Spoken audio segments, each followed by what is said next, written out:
So let's talk about strong leadership and policy decision making. And I'm going to talk about it using my 3XP leadership and how my company looks at policy decision making and strong leadership.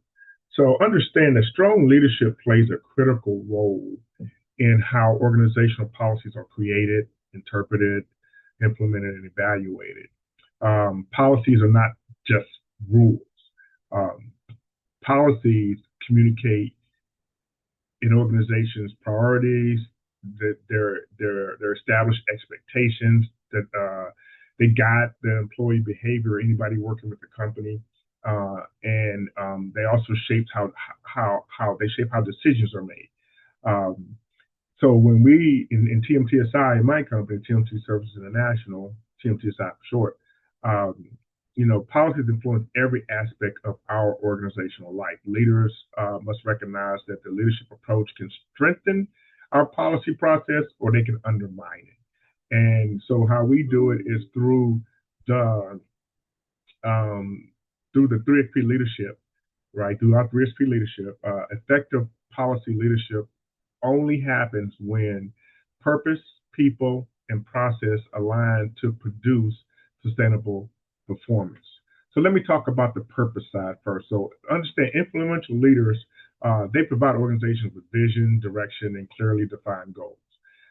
But those leaders must understand that the purpose behind, what's the purpose behind a policy? Are they better positioned to explain why the policy is necessary and how it supports organizations, missions?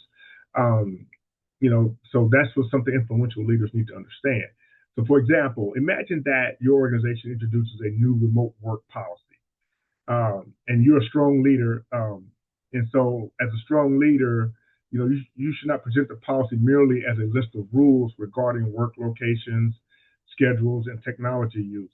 As the leader, you should explain its underlying purpose. The policy may be intended to improve employee flexibility, strengthen recruitment, maintain productivity, or ensure that there's a consistent service delivery, right?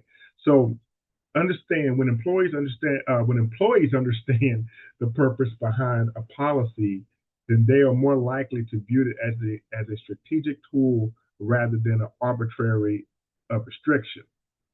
Now, however, a leader's strong sense of vision can become a hindrance when a leader assumes that their personal interpretation of organization's purpose is the only valid perspective.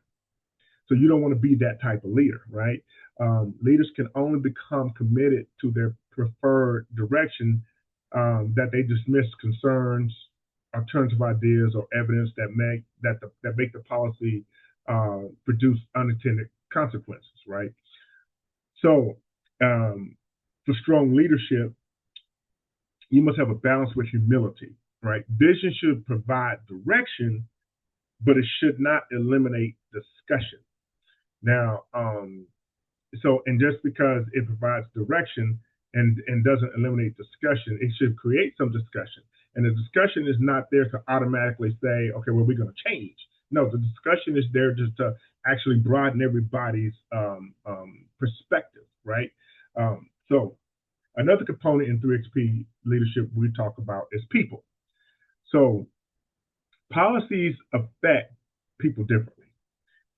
Employees, managers, customers, it could be students, community members, and other stakeholders may experience the same policy in very different ways. So effective leaders, they intentionally seek input from those who will be affected before making major policy decisions. Now, that doesn't mean that they're going to use, that input, but they will seek it. So let's go back to the remote work example. So let's say senior executives may view the policy primarily in terms of productivity and operational costs. Employees may be concerned about work-life balance, caregiving responsibilities, access to technology, or fairness between positions that can and cannot be performed remotely, right? So as a strong leader, you should create opportunities for these perspectives to be heard. This doesn't mean that every person will agree with the final decision. It just means that the decision-making process is informed, inclusive, and respectful, right? And that is something that we do. We actually let people know, hey, this is what's going on. This is what we're looking to do. Give me your perspective, right? And your perspective, like I said, is not that doesn't mean that we're going to go with your perspective, but what I love about it is that I'm able to see things that possibly no one else, well, I'm able to see things now that possibly, I couldn't see before because I didn't think about it in that way because I wasn't the policy or whatever we're putting in a place didn't affect me the way it affected another person, right? So, leadership, becomes a hindrance when influence turns into domination. Highly confident and authoritative leaders may unintentionally discourage employees from raising questions. And I'm gonna tell you right now, they will. Right? Well, not me. When I was an employee, I always ask questions, right? Which is one of the reasons why got me into a lot of trouble. But no, I ask questions for clarity. I ask questions because there were people that was afraid to ask the question, and I'm not going to be afraid to ask the question, especially if I'm seeking the knowledge and information. Why are we doing this? Why is it? Because I might not see it, and if I can see it clearly, then I can perform what I need to do a lot better, right? And then I'll tell you right now, and when I say highly confident, I don't mean because I'm a highly confident individual, and I don't mean that in a negative way. I'm just saying, more authoritarian to where you don't, you think you're the only person, or you try to come in like you're God, right? And that you're the only person that can make the right decisions or have the right perspective and things like that. Highly confident, just it means it can veer into the negative space, but if you're highly confident and very positive, have a what I call a PPC, a positive Sachi, then that confidence doesn't affect it in that way. But understand in the negative aspect, which is the NPC, a negative Sachi, is team members, they become silent. They believe that you as a leader have already made the decision, and because they fear being viewed, as resistance, they don't say anything, right? And I have organizations right now that have that issues that a lot of people just don't say anything because they don't want to be resistant because they don't want to lose their job or whatever the case may be. And that's not good for an organization. It's difficult for leaders to see that because they think they're doing something better and they're not. And this also goes into what creates, and I'm gonna move forward because I'm not gonna drag this video out a lot, but this also creates what's called a groupthink. And everybody, if you don't know what groupthink is, there's some great work out there on the internet about groupthink, and you'll be surprised. And it's very effective. I've actually seen groupthink happen in action.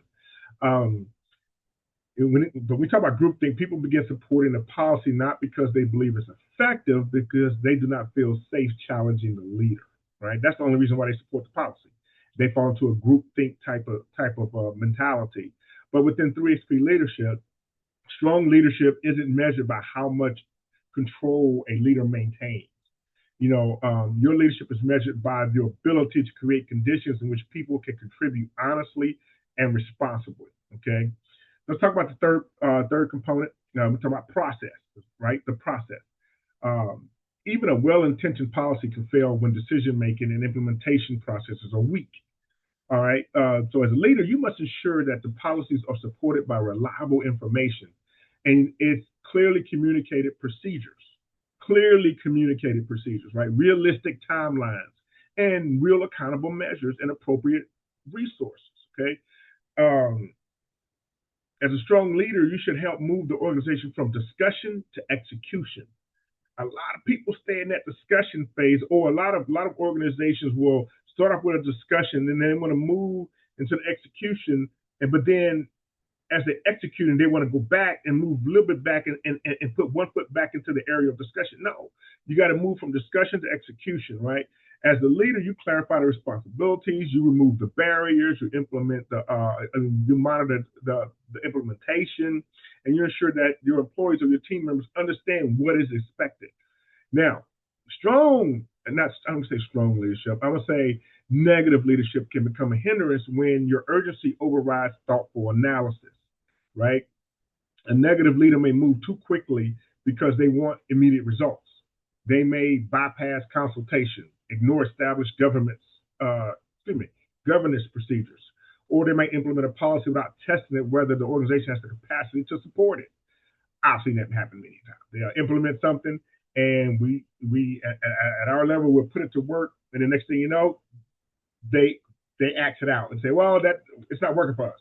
You should have thought about that. You should have tested that before you even brought it to you know into the mass environment. Um, so decisiveness is valuable, but speed shouldn't be confused with effectiveness. Okay. Now, people, purpose, people, and processes, they influence performance, right? And the success of a policy shouldn't be measured by whether it's it was approved or implemented. As an effective leader, you must determine whether the policy produced its intended outcomes. Did employee or team member performance improve? Did the policy increase fairness and consistency, or did it create new barriers? Right? Were there unintended um, consequences? Does the policy still support the organization's purpose? You know, when you're a highly effective leader, you're willing to evaluate policies honestly and make adjustments when necessary. If you're highly effective, and I always talk about being a highly effective leader, right? You don't defend an ineffective policy simply because uh, it was originally, supported it. You don't defend it, right? If it's ineffective, it's ineffective. Um, this is where your leadership maturity becomes especially important because highly effective leaders, understand that revising a policy isn't necessarily an admission of failure. It could be just to demonstrate accountability, the responsiveness, and organizational learning. Um, the central lesson is that effective leadership is essential to effective policy decision making, but leadership strength should be exercised responsibly, right? So in our 3SP leadership, we remain anchored in purpose. We're very attentive to our people. We're very disciplined in our processes, and we're accountable for our performance. Right? Effective, strong leadership, will benefit your organization when you create vision, clarity, alignment, and action. You become a hindrance when confidence becomes inflexible, right? You're not flexible. And your influence, silences participation with your team members or within a department. Or your decisiveness bypasses the responsible analysis that you should have had. So the most effective policy leaders aren't those who insist on having every answer, right? There are the ones who provide direction while remaining willing to listen, learn, evaluate, and adjust. You got to be willing, listen, learn, to evaluate. Okay. Um, Leadership happens. I'm gonna say it like this. I'm gonna sum it up like this. Leadership happens where purpose, people, and process and performance align. Right. To be a highly effective, strong leader, you must maintain that alignment. Your policy should become more than just organizational rules, and you're going to get pushback from on that a lot, especially from above. You'll get more pushback from above if you're not sitting on top. You'll get more pushback from above than you would from below. Um, but that's because they might not have that knowledge, database that you're building right now, right? You must become a strategic instrument for advancing your organization's mission, supporting its people and producing, the meaningful results. And I'm gonna end you with this. When you're making these decisions and you're looking at it, you look at the organization's vision, right? And you say, okay, well, this is where you want to be. This is your mission and your vision. Okay, so is the decision within that? And don't try to force it in there, right? It has to be a puzzle piece that fits perfectly. Okay, because at the end of the day, you want to always make sure that you're producing meaningful results.